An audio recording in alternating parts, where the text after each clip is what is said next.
What's going on, guys? So today we're going to be doing a bit of a impromptu unboxing, and that is of this little guy here. I just bought it probably half an hour ago. I was just walking home, walked past the music store and saw they were having a sale, so I thought I would buy it.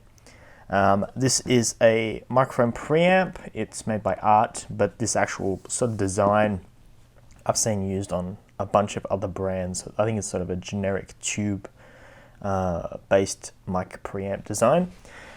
I opted for the slightly more expensive version, which does come with this sort of tone adjustment. I don't think I'll end up using it. I'll probably just leave it on flat or natural or whatever, but it's handy to have it there. And yeah, it's a little bit more expensive, but yeah, hopefully that pays off in the long run. Now, I picked this one up for about 150 Australian dollars. It was retailed at 169 or 100 and... Actually, let me have a look. Yeah, $169 with GST. So that's not a bad savings, $20 or whatever. So yeah, here it is. I've been looking for one of these for a while. If you remember one of my older unboxings where I unboxed my large diaphragm microphone, it came with one of these cheap little tube. It's literally just a tube. It's not a actual vacuum tube based amplifier or preamp. It sucked. So then I moved on to the Scarlett Solo, which I don't think I've got an unboxing for. I might. If I do, I'll leave it in the description. I don't think I unboxed it. That's just a little cheap audio interface with its own built-in preamp, but it's still not powerful enough to drive this microphone for some weird reason. I've also seen other devices you can get, like Cloud Lifter, which is basically just a it induces a gain, I believe, because it is 48 volts, so it just draws power from the microphone interface. It just gains the audio up. But this sort of, I'm guessing, induces more current. I'm not sure. So here's the outside of the box. It's quite heavy. As I said, I've seen plenty other versions of this online. There's a silver one, not made by Art, made by a different company. Yeah, they're all the same. They're all the same. But I just picked this one up because I could get it today. And on the side, just have some of the marketing wank on there. Has this kind of dicky VU meter on the front there. And then on the back here, we have all the specs. You can pause it if you want to have a look. I'm looking through the camera now, but yeah. It has 48 volt phantom power, which is good. Phase reversal, I don't know what that does. I'm not no huge audio expert. But yeah, it should work fine. It should boost this microphone up. My microphone's a really cheap one. ISK is like a cheap Chinese brand, I believe. But yeah, so it's a fairly nice box actually. Whoop. Sorry if that was too loud. So the microphone isn't, the camera isn't sort of high enough. It's as high as I can get it without knocking it over. So let's take everything out of the box. Comes with a destruction manual. I might not be using that, and some sticky stuff. It's like a bit of rubber. So it just looks like it's been cut with a knife or something. I don't know what that's for. Maybe that's just to stick it down to a surface.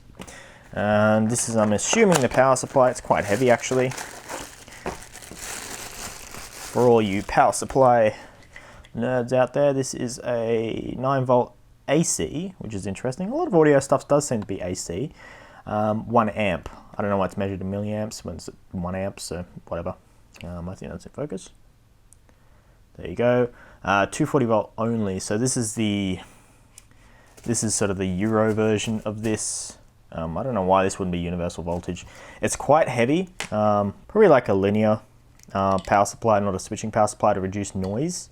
It is still AC as well, which I don't know. I don't know if that really affects it that much as far as noise goes.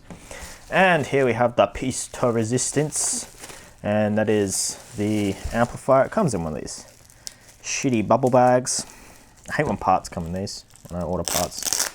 Half the bubbles already popped. I don't see the point in this. It's like it's cheaper than getting a polythene bag or something. Throw that over there. So here is the awesome thing in the flesh. And it has a tube, you can see it. Everyone loves looking at tubes, I guess. I just hope it doesn't have some dicky blue LED behind there, which is sort of trendy at the moment. I just like to look at the glowy. This is the first thing I've actually owned that has a tube in it. Now, supposedly tube amps or anything related to audio that uses a tube is has a warmer sound, which is weird when considering that this has a they call it voicing, but basically it just changes the tone of the sound, makes it deeper or lighter or tinnier or whatever you want to call it. There's all sorts of wanky names for different audio things. Yeah, as I was saying, usually tubes make things sound warmer, which is kind of counterintuitive when you want to have something that's precise as far as the audio, as far as the, what's it called? I can't think of the word. Yeah, I can't think of the word. Basically, it's not what goes into the sound. I don't know, whatever. Makes it sound different than just plain flat, which I guess is good for audio work or just vocals, which is, this is mainly what it's aimed at, is just vocals. No sort of instrument stuff, even though it does have the options there. Now this wheel or multi-turn pot, I think it's just a more like a switch than a pot. That moves very nicely. It is indented, you can feel it, so it does click into place. It's slightly out of alignment with the screen printing on the casing, which I find that kind of annoying. My washing machine's like that and it takes forever to work out what actual setting it's on. But yeah, I'll probably just leave it either on vocal or just straight down flat. Now on the other side here, these are pots. They're not multi-turn, they're single turn. They've got a stopper in them. So you can go down to the output here, and I don't know what this does. I'll have to read the instructions, but I'm pretty sure this is just gain. So you can go plus 10 BD gain, or right down, I think that's just pass through, or basically what it's getting. Phase reverse, I don't know what that does. I'm assuming, well, it reverses the phase of the actual sound, but I don't see how that would, I don't know how that actually affects the end product, I guess. Then we have 48 volt phantom, definitely need that. Has a little dual diode LED there, red and green, awesome. And then we have 20 plus dB gain, which is also handy. And then you have the input, and I'm assuming this is input gain. So when this is pressed down, we've got plus 26 or 6 if it isn't.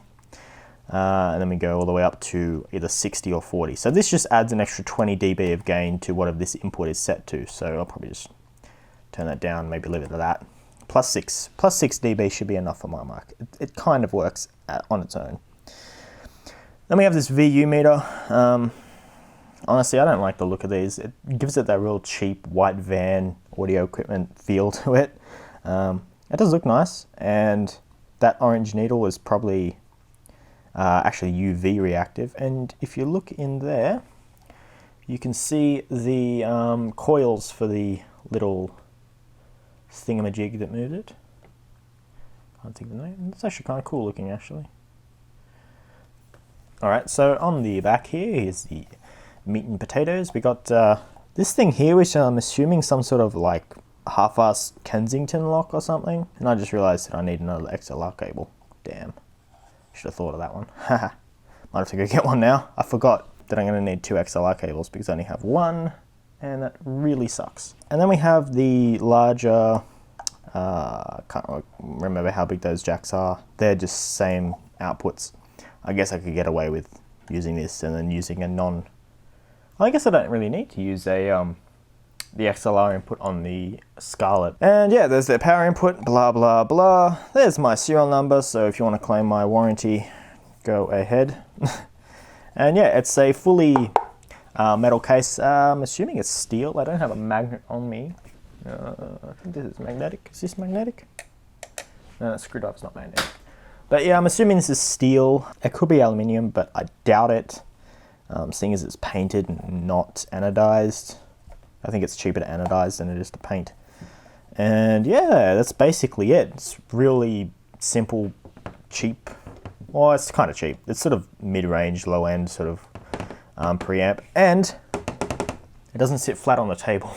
That's probably what that rubber was for. The little thing in the instruction manual, that's probably what it was for. So it sits nice. Or maybe my table's not even. Maybe my table's not even, I'm not sure.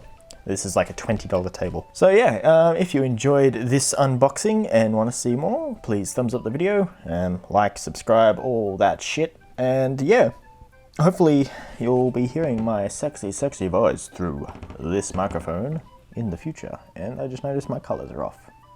Ah well, yep. Until next time, see ya.